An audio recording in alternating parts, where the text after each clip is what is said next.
I never meant to go back to Black Hollow, but there are places that remember you, and sometimes, if you stay quiet long enough, you can hear them calling.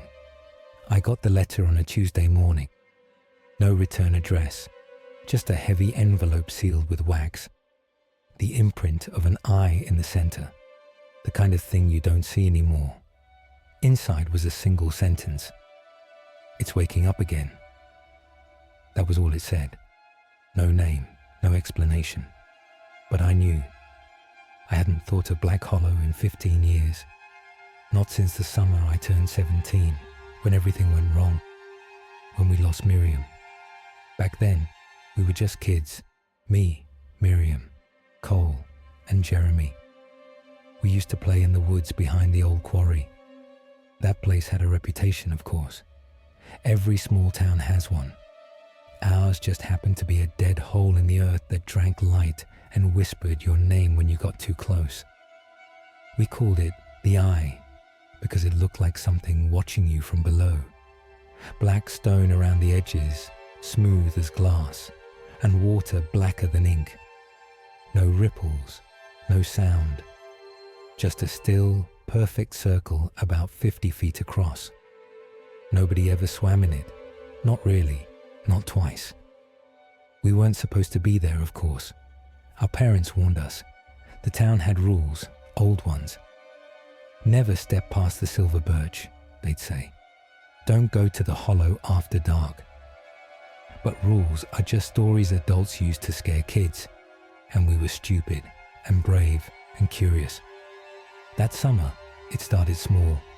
Animals vanishing, dogs barking at the trees, then falling silent. Then people started dreaming strange things. At first, it was just me. Then Cole said he saw it too.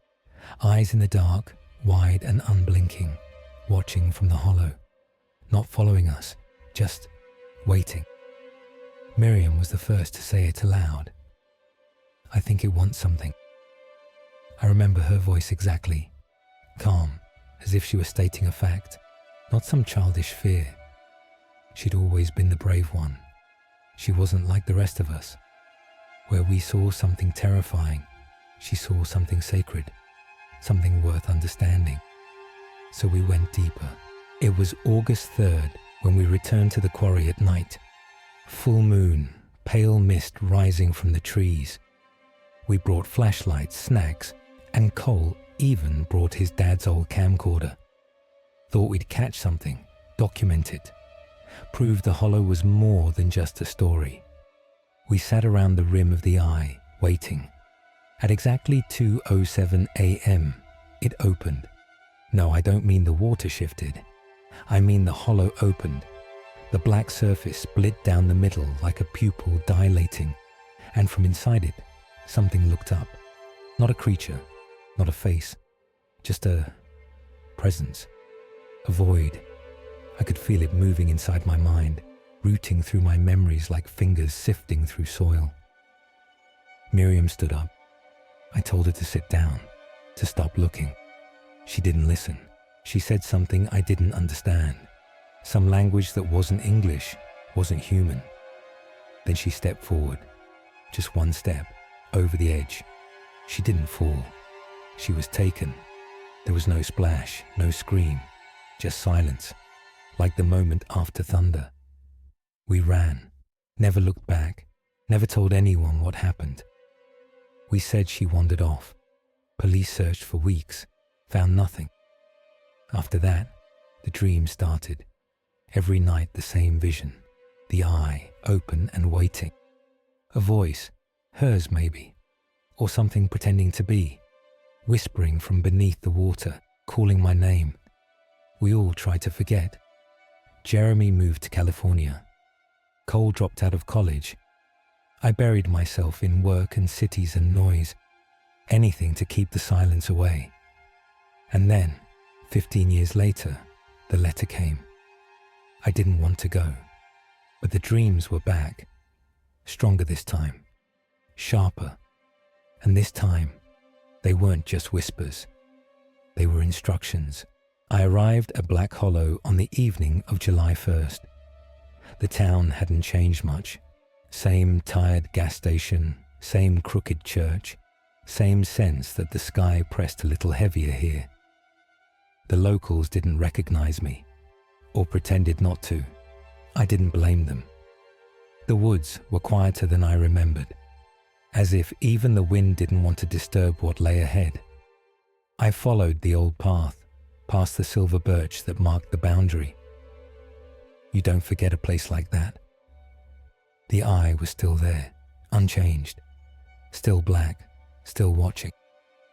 Cole was waiting for me. He looked older than I expected, pale, gaunt, like someone who hadn't slept properly in years. He didn't speak at first, just handed me a flashlight and a notebook. "We have 3 nights," he said. "Then it opens." I didn't ask how he knew. Some things don't need explanation. The hollow tells you if you listen. That first night, we stayed on the edge, taking readings. Cole had equipment, motion sensors, heat cameras, EMF detectors. Useless toys, I thought, but he insisted. "It's learning," he whispered. "It's evolving. We need to understand how." Around midnight, the fog rolled in, thicker than I remembered, curling like fingers around our ankles. That's when we heard it. A voice, clear, human. Miriam's voice. "Help me." Cole turned white, dropped his flashlight. We both heard it. Exactly the same. Not memory, not imagination. Real. We didn't sleep. The second night, it got colder. The kind of cold that seeps into your bones and makes your breath feel like glass. The trees bent inward, like they were leaning to hear us. Cole said the eye was preparing. "It's not just a hole," he said. "It's a door, and it's waking up." That night we went closer. I don't know why. Maybe we were being drawn. Maybe it was already too late. At 2:07 a.m., the surface shifted. Not opened, not yet, but rippled. Once, like something vast, moved beneath it. And then we saw her, Miriam, standing on the far side of the hollow, pale barefoot, eyes black as the water. She didn't speak, just watched. Cole stepped forward, whispering her name like a prayer. I held him back. "That's not her," I said. But I wasn't sure, because part of me wanted to go too. The third night was the last. Everything was wrong. The trees were too quiet. The wind had stopped. Even the stars seemed afraid to shine. We stood at the edge again, waiting. 2:06. My hands shook. At exactly 2:07, the eye opened again. This time, wider. I felt it, this pressure in my head, behind my eyes, like something huge had turned its gaze directly on me. Not a creature, not a god, just awareness. A vast, endless mind that saw everything I was and found me small. Miriam rose from the water. She looked the same, but her movements were wrong, too smooth, too silent. She walked across the surface like it was stone, eyes locked on mine. "I remember you," she said. "You left me." Cole stepped forward again, tears streaming. "We didn't know. We didn't understand." She smiled, not kindly. "But now you do." The water began to pull at our feet, not physically, but mentally, drawing us in. I could feel my memory slipping, my name, my childhood, all of it unraveling. The abyss was watching, and it wanted us to look back. Cole couldn't resist. He stepped in. The moment his foot touched the surface, it swallowed him. No scream, no splash, just gone. I ran. I don't remember how I got out. Just fragments, trees spinning, my heart clawing at my ribs. Then the church bell. Sunrise. The hollow didn't follow. I left town the same hour. Drove for days. Didn't stop until the sky looked different. I haven't slept much since. But I had to tell someone. I had to warn you. Because here's the thing. The hollow isn't just watching anymore. It's remembering. And the next time it opens, It won't wait for us to come to it. It'll come to us.